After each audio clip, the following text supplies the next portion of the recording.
Hello, all. Today, episode 15, day 8 of most expected topics for Prelims 2020, I am going to discuss. And the topic number is 71, BrahMos. So, BrahMos is a supersonic cruise missile which is made with the partnering Russian defense company.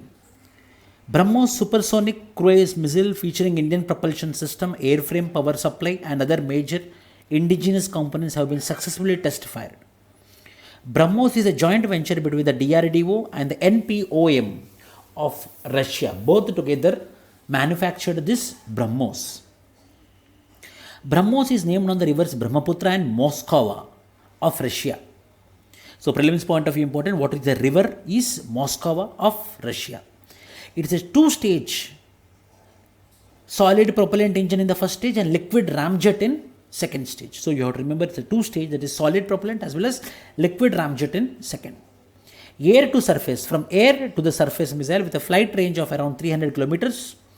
However, India's entry into the missile technology control regime has extended the range of the BrahMos missile to reach 450 km to 600 km, a shade above its current MTCR capped range of 300 km. So, there is a missile technology control regime there. By under this regime, the manufacturing of missiles and the range of the missiles will be controlled by this MTCR. Prelims point of view, you have to remember three agreements. One is MTCR, Missile Technology Control Regime, Australian Agreement, Wassenaar Agreement. These three agreements you have to do. In future, I will be making videos on these three agreements. These three agreements are mainly with respect to weapons, arms and ammunition. Wassenaar Agreement, Australian Agreement and Missile Technology Control Regime. Apart from it, we know that NPR, Nuclear Non-Proliferation Treaty, that is also important. Before that, there are some other important nuclear treaties are there, but because of these treaties, those all became redundant. BrahMos is the heaviest weapon to be deployed on Sukhoi 30 aircraft with a weight of 2.5 tons. BrahMos is a multi-platform, that is, it can be launched from land, air and sea and multi-capability, very important. It can be launched from air, from water and from land. And multi-capability missile with pinpoint accuracy that works in both day and night irrespective of the weather conditions. Yes, prelims point of view. Day and night irrespective of the weather conditions, it will hit the target. It operates on the fire and forget principle, that it does not require further guidance after the launch. So when it gets launched, it will directly go and hit the target, fire and forget. No need to have further directions. BrahMos is one of the fastest cruise missile currently operationally deployed with a speed of Mach 2.8, which is 3 times more than the speed of the sound. So this is what important for your prelims point of view. And the 72nd topic is nuclear doctrine of India.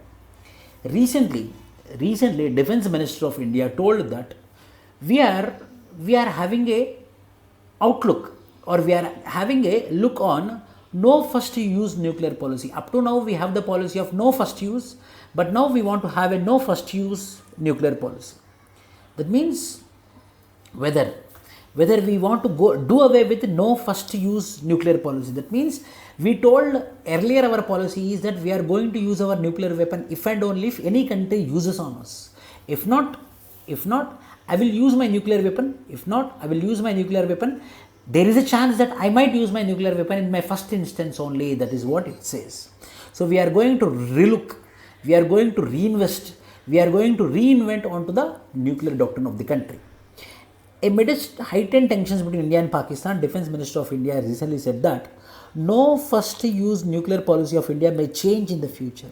That means we might use our nuclear weapon. We might use our nuclear weapon for the first time. So what is this nuclear doctrine? A nuclear doctrine states how a nuclear weapon would employ its nuclear, how a nuclear weapon state would employ its nuclear weapons both during peace and wartime. The doctrine helps to establish deterrence vis-a-vis adversary. So this is for, we are having the nuclear weapons for the sake of deterrent. So by knowing the enemy that we are having nuclear power, those people will not come and attack us, so that the nuclear weapons will be used as a deterrence power. Through the nuclear doctrine, a state can communicate its intention and resolve to the enemy. The doctrine also guides the state's response during war.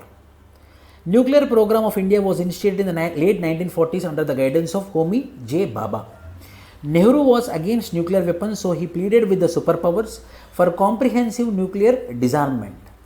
When Communist China conducted the nuclear test in 1964, the five nuclear powers, USA, USSR, UK, France and China also, the five permanent members of the UN Security Council tried to impose nuclear non-proliferation treaty of 1968 on the rest of the world. So that means this five nuclear weapons countries and five UNSC permanent members, they imposed sanctions, they imposed rigid restrictions on the other countries to not to have nuclear weapons.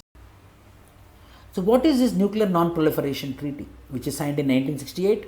The treaty entered into force in 1970. Now it has 190 member states. It requires countries to give up any present or future plans to build nuclear weapons in return for access to peaceful uses of nuclear energy. Which means that no one should go for nuclear weapon manufacturing.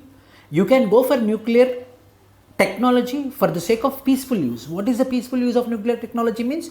Nuclear energy. Three main objectives of the treaty are non-proliferation, the nuclear weapon should not be proliferated, should not be spread. Disarmament, if already have, you need to disarm it. And right to peacefully use nuclear technology. You can use the nuclear technology peacefully. That means for the sake of production of energy. India is one of the only five countries that either did not sign the NPT or signed but withdraw, thus becoming part of the list that includes Pakistan, Israel, North Korea, South Sudan and now India as well. So what are the five countries which did not sign the NPT is Pakistan, Israel, North Korea, South Sudan and India. India always considered the NPT as a discriminatory and had refused to sign it. Why? Because the NPT is not applicable to these five nuclear weapon state countries like USA, USS Russia, France, China and UK.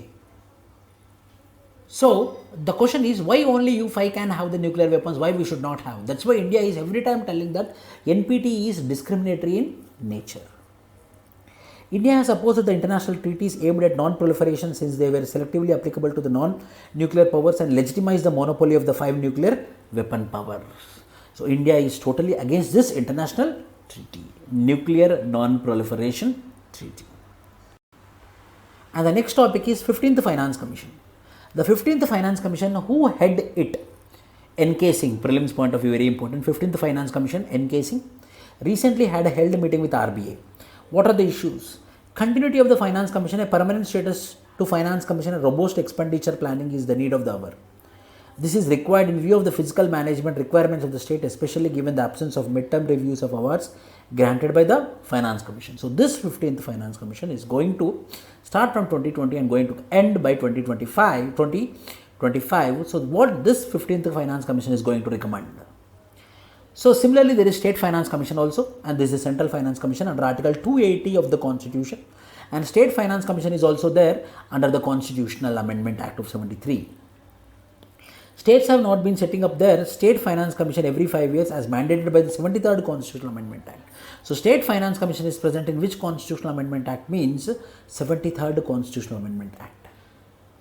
Therefore, they discussed the necessity of State Finance Commission to rationalize and systematize state or sub-state fiscal relations in India. Expenditure norms vary from state to state.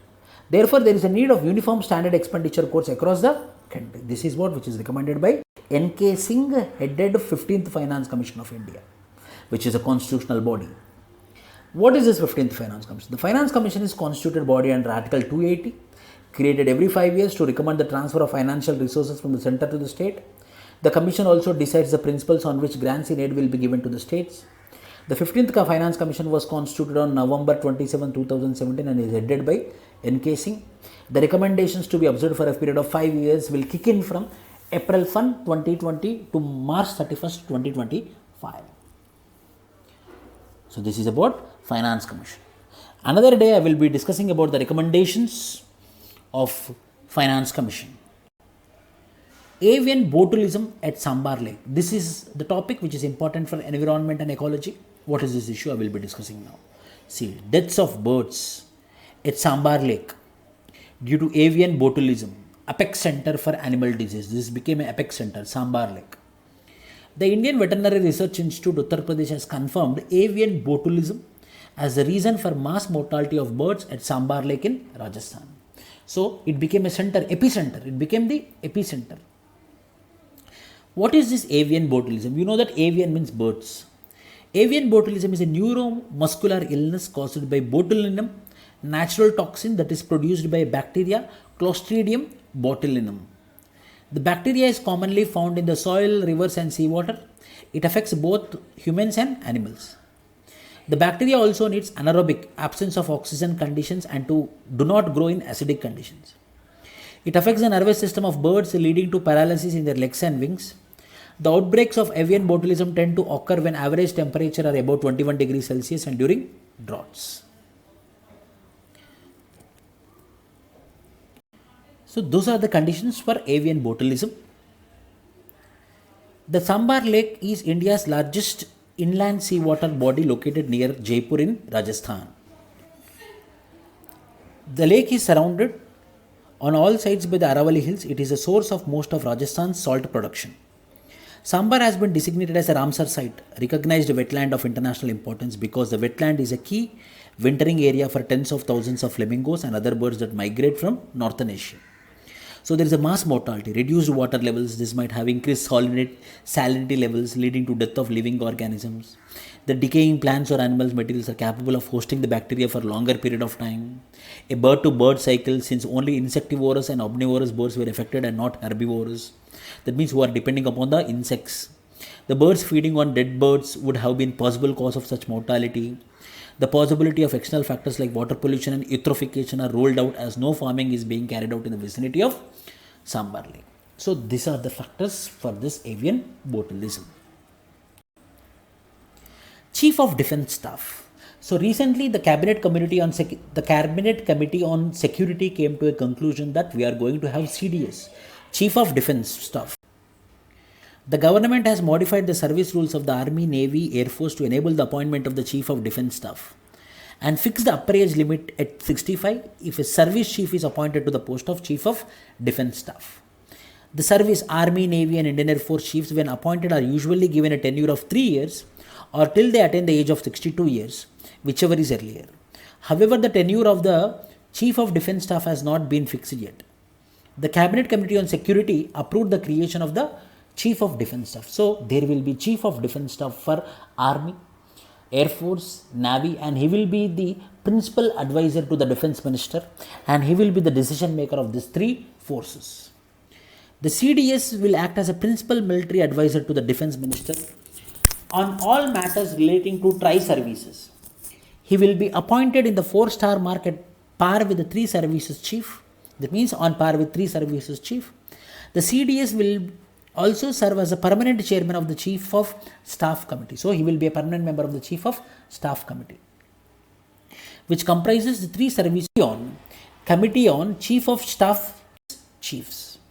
So far, the chairmanship of the Chief of Service Committee of Chief of Service Staff has not been permanent and is held in rotation by the senior most service chief, which has caused problems of inadequate attention and short tenures as chairman of Cabinet Committee. So earlier only it was in rotational basis, so they could not come to a conclusion. Now only one member is there and that one member is the permanent member of this, the Committee of Staff Chief.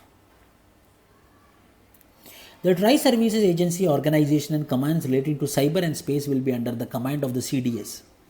The CDS, the Chief of Defence Staff, will also function as a military advisor to the Nuclear Command Authority.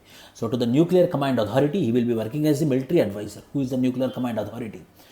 The Prime Minister. Major responsibilities. The key mandate of the Chief of Defence Staff will be facilitate the restructuring of military commands for optimal utilization of resources by bringing about jointness in operations, including through the establishment of joint or theatre commands. To achieve jointness in operations, logistics, transport, training, support services, communications, repairs and maintenance of the 3 services within 3 years of assuming office. The CDS will not be eligible to hold any government post after demitting the office, so that he will be working neutrally without any bias. The CDS will also not be allowed to take up any private employment without prior approval for a period of 5 years after demitting the office. So, the CDS, the Chief of Defence Staff, has been recruited. So, prelims point of another important point is the Naresh Chandra committee, which has been constituted after the Kargil war, also recommended for the Chief of Defence Staff, so that the suggestions to the government, the suggestions to the civilian government will be quick and the response will be quicker. So, on the recommendations of the Naresh Chandra committee, the Chief of Defence Staff has been established by the Government of India in 2019. Thank you.